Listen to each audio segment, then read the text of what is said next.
He took flesh, He came, He dwelt among us within our understanding, within our context. And so when He says to us that we should look towards a resurrection after a cross, we should look hope at times of weakness, then it comes from a place not only of theory, but of lived practice.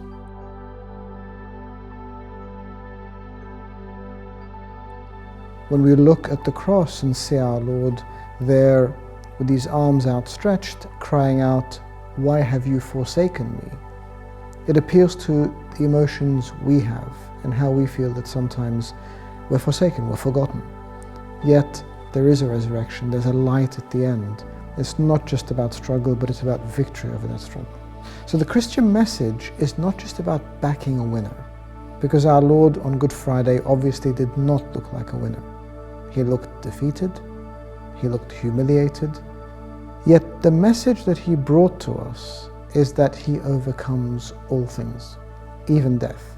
So when we see Him on the cross and we see that He looks like He's been defeated, when we go through things in our schools, in our colleges, in our offices, in our homes, in our families, when we feel defeated, we feel like things can't get any worse, we then look at this image of the cross and realize it was only a step, and that step is just one step short of the victory of the resurrection.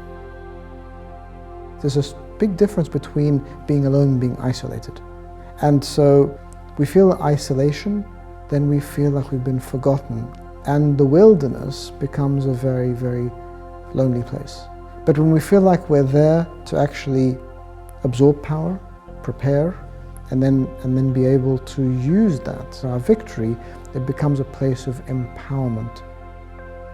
One of my favorite verses comes from the book of Isaiah, where we are promised that there will be roads in the wilderness and springs in the desert, so that even in the wilderness there is still hope, and God can still overcome that and lead us out.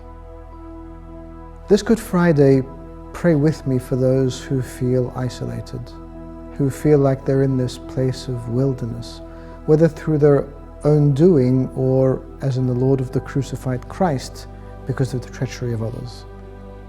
But that they be reassured that just as He ascended to the cross, but came out of this victorious, so too in that hope will they be able to see the light that has been promised to us all.